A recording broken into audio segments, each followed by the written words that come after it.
Donald Trump had to weigh in on the firing of Ronna McDaniel, but he was really caught between a rock and a hard place here because he has to attack NBC because they're NBC, they're the fake news. He's got to attack them, but he also doesn't like Ronna McDaniel, so he has to defend her while also attacking her. It's difficult, but he proves himself to be up to the task, as you'll see.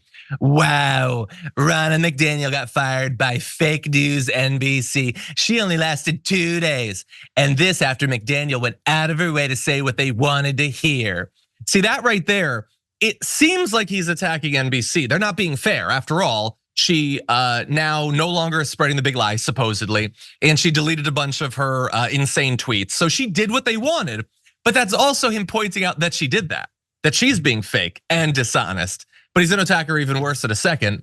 It leaves her in a very strange place. It's called Never Neverland, and it's not a place you wanna be. What are you talking about? Have you seen Earth?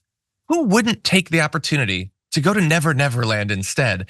They have white sand beaches, they have pirate parties. You can literally fly if you just keep a happy thought in your mind. And you might not be capable of doing that in our world, but in Never Neverland, there's great reason to have positive thoughts. They have feasts and there's surfboards to go along tracks. It's a great place.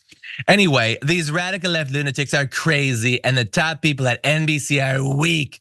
They're broken and embarrassed by low ratings, highly overpaid talent. Bring back free and fair press like Fox News. Make America great again. So he's pointing out that she got fired, okay? By the way, he'll go on to say, I'm not gonna read the whole thing. He had a whole big thing about Chuck Todd, who I guess to Chuck Todd's credit, he was one of the first that was very out in front and criticizing the hire of Ronna McDaniel. He points out that he was fired for his poor performance, okay? Which is true, and look, I'm gonna give Chuck Todd credit here. I don't know why anyone would sit down and watch 10 minutes of Chuck Todd talking about news, but whatever. Before we continue with the story, we depend on members to keep on going. Don't wait, click join now on YouTube. I will remind everyone, you know who else was fired for poor performance? Donald Trump. And he wasn't just fired from a stupid TV show, he was fired from being president of the United States because he did a terrible job. He biffed it big time and hundreds of thousands of people died as a result of it during the pandemic. So it's funny for him to lash out at other people when he himself has been yeeted out of positions that he desperately wants to get back. But anyway, Sharon, what do you think about Trump's thoughts on this?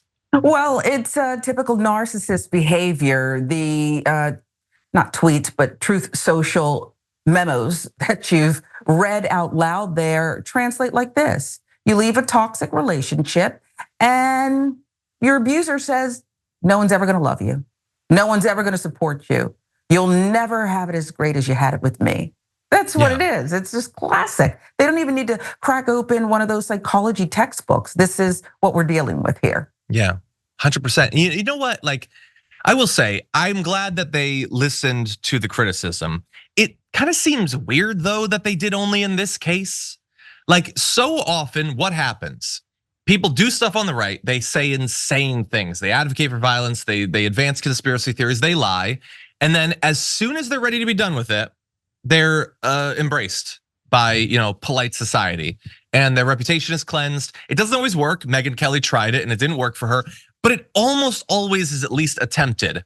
And here's the thing, you don't have to take these scarce opportunities with big paychecks and give them to people who you only know about because they're terrible liars who want to destroy democracy.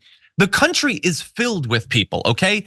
Educators and academics and authors and all sorts of people that you could bring in that have never once advocated for violence, that have never once advanced anti-Semitic conspiracy theories. Consider maybe giving them a slot.